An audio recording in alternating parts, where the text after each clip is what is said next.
In this video, we will practice graphing sine and cosine with changes in amplitude, period, phase shift, and vertical shift.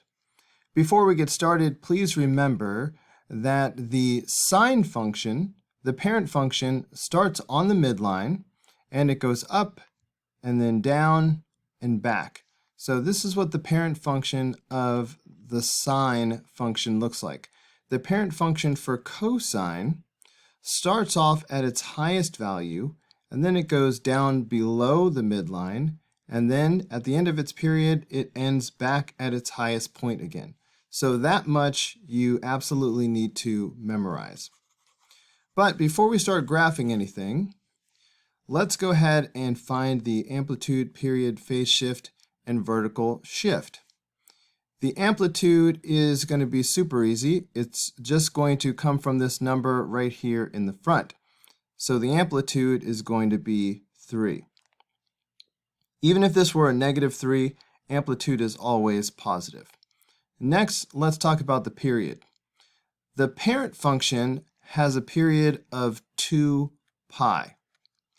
Now, the period for a sine function is always going to be 2 pi divided by the b value, if there is one. But the b value would be the coefficient of x, and there is no b value, or we could say the b value is 1. So for this problem, the period will simply be 2 pi.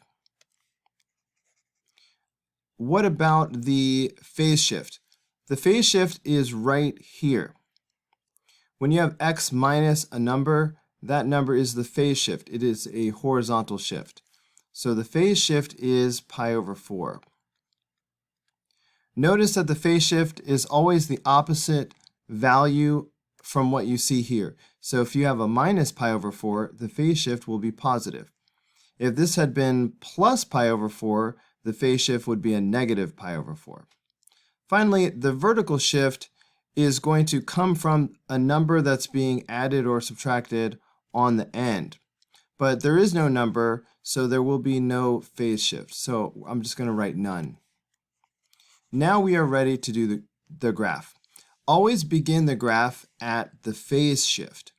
So since the phase shift is pi over 4, I'm going to start my graph at pi over 4. So put a mark and label it pi over 4. Go ahead and put 4 more equally spaced marks on the number line. So here I go. 1, 2, 3, 4. I put 4 marks because I want to divide the period into 4 equal parts. So every jump here represents a quarter of the period. We should be able to label each one of these positions by adding a quarter of the period to the phase shift. So we need to know what a quarter of the period is. I'm going to call it QP for quarter period, and a quarter period is just the period divided by 4. So I'm going to take that 2 pi and divide it by 4.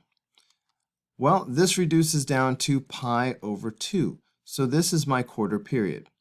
So if I take my phase shift of pi over 4, and I add the quarter period of pi over 2, that will give me the next value on the number line.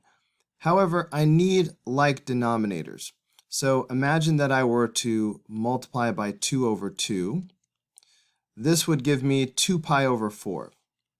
So my quarter period is the same thing as 2 pi over 4. So if I add that, I'm going to get 3 pi over 4.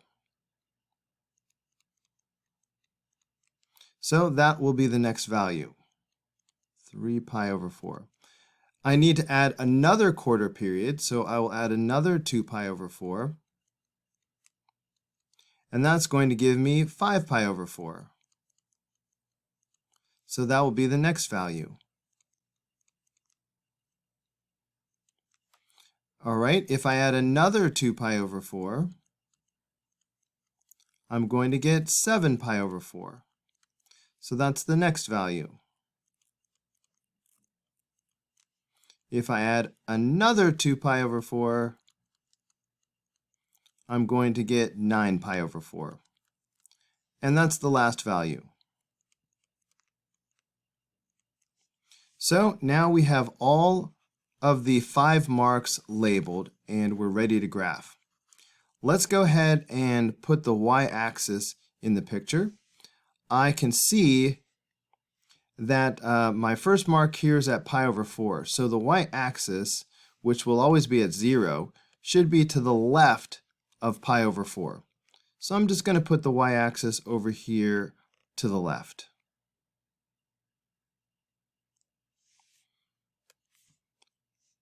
So the amplitude is an amplitude of 3. Because there's no vertical shift, so the midline is going to remain the x-axis. An amplitude of 3 means that the graph will go 3 above the midline and 3 below the midline. So this will be the high and the low of the graph. I'm going to go ahead and make a guideline for myself to help me see where the high and low will be. So the high will be here and the low will be here.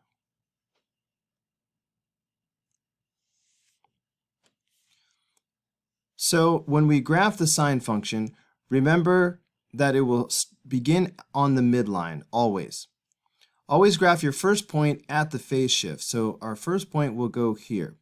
The sine function, a quarter period later, will be at its highest point. Then it falls to the midline. Then it will go to its lowest point, and then it will rise back to the midline. So this graph is going to look something like this.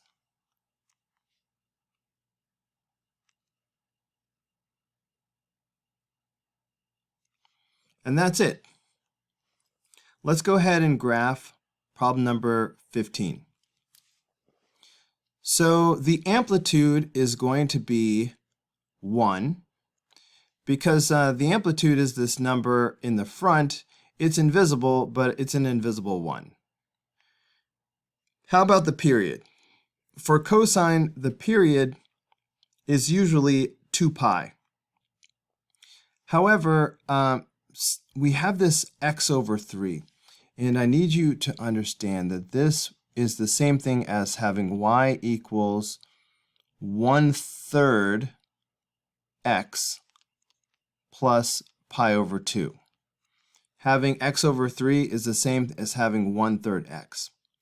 And so that means we do have a b value. This is what you call a b value. So the period is going to be 2 pi divided by the b value. So it's going to be 2 pi divided by 1/3.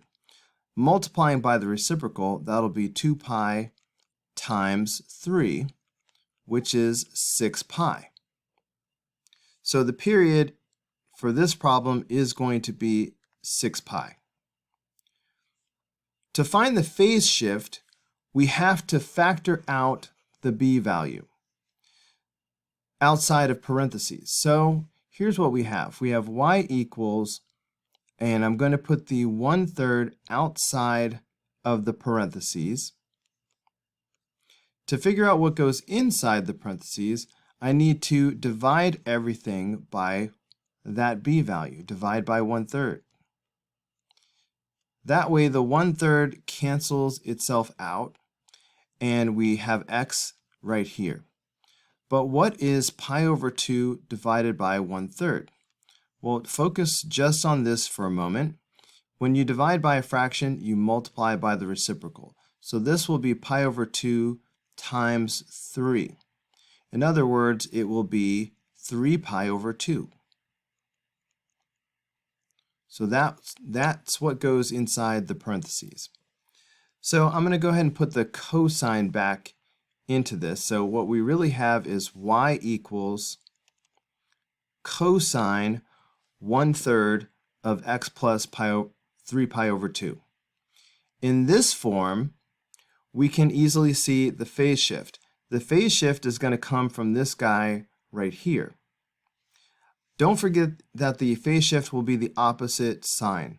If I have plus 3 pi over 2, the phase shift is negative 3 pi over 2. There is no vertical shift, again, because there is no number being added onto the end or subtracted.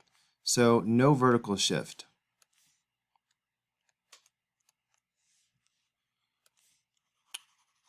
Okay.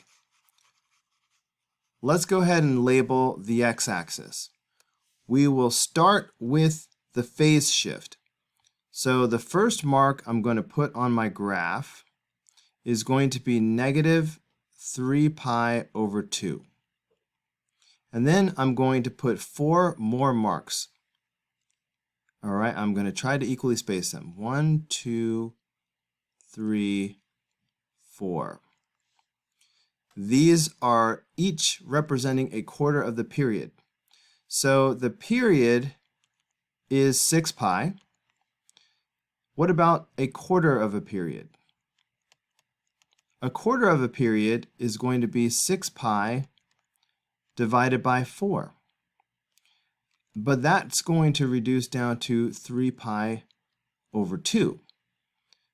So the quarter period is 3 pi over 2. Let me move this up here for a second. The quarter period is 3 pi over 2. It's the period divided by 4.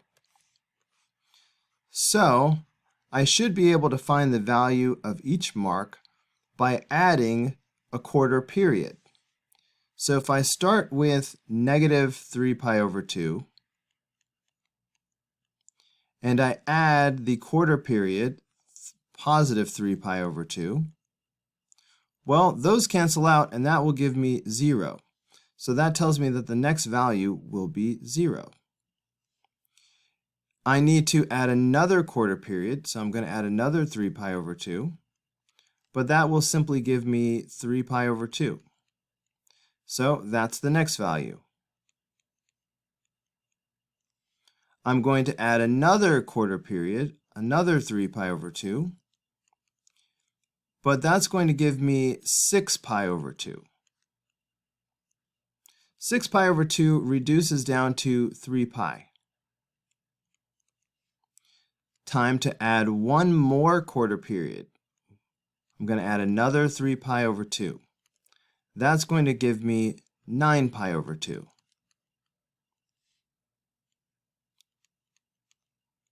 So that is the final value. Now that we have the x-axis completely labeled, let's go ahead and put the y-axis into the picture. Well, the y-axis will always be at 0, so the y-axis is going to go right there.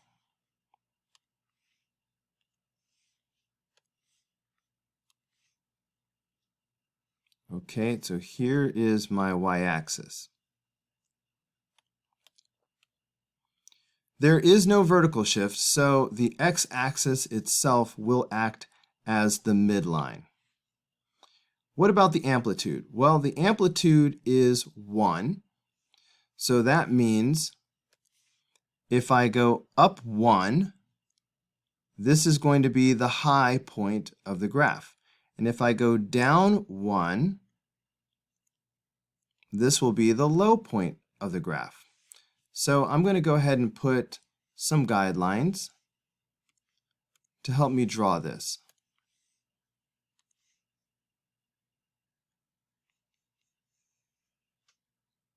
Okay, so the high is going to be about here.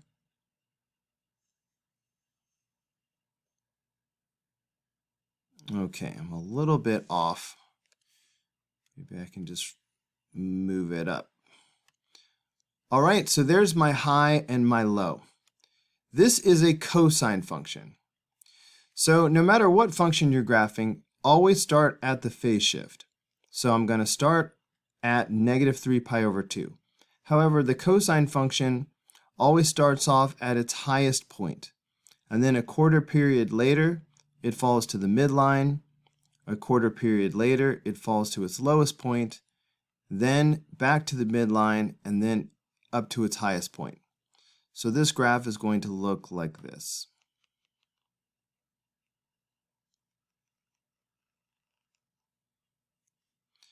And that's it. So that is how you graph a cosine function with amplitude, period, phase shift, and vertical shift. All right, let's get one more graph in this video. Let's do problem number 16. So the amplitude is going to be right here, the 0.25. I think I'm going to go ahead and write 1/4, but that's the amplitude. Let's talk about the period. Well, for a cosine function, the period always starts off at 2 pi.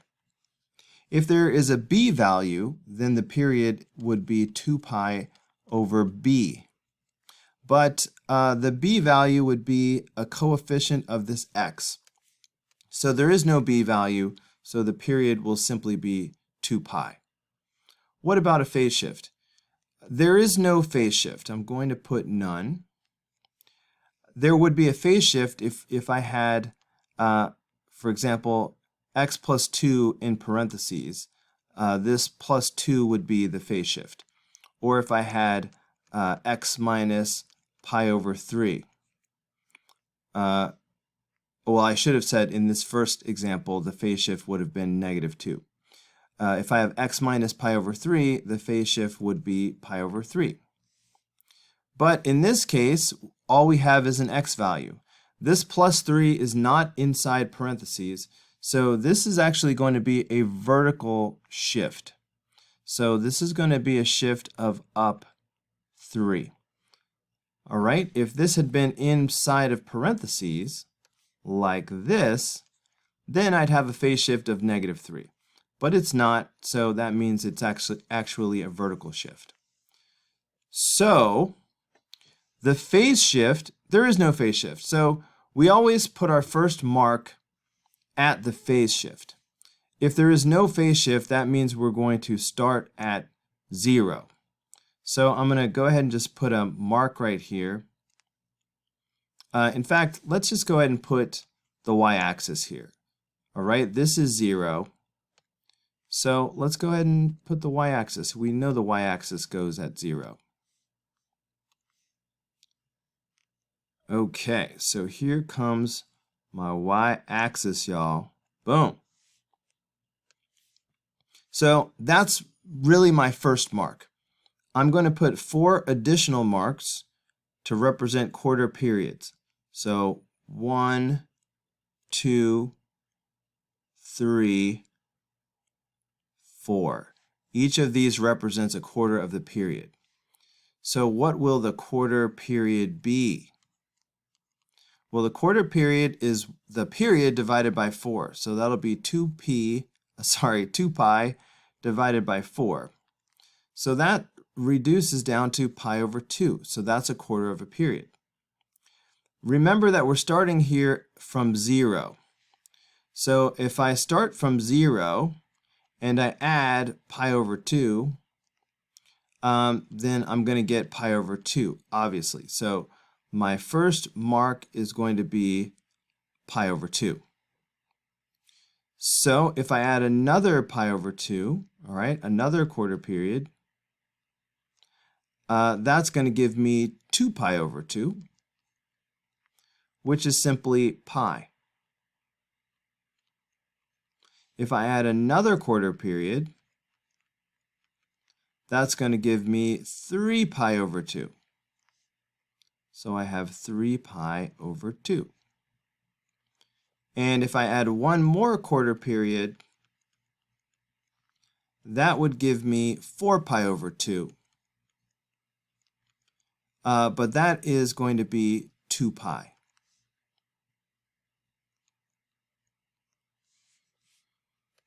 All right, let's just get this out of the way.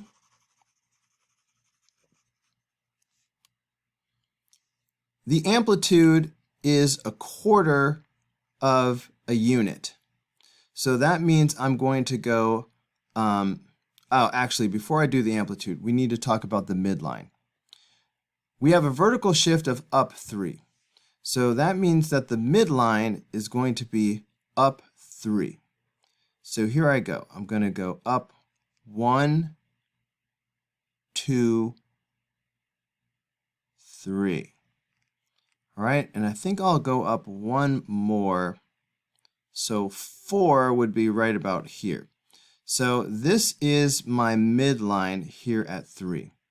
And in fact, I think I'm going to draw a guideline to help me keep this straight.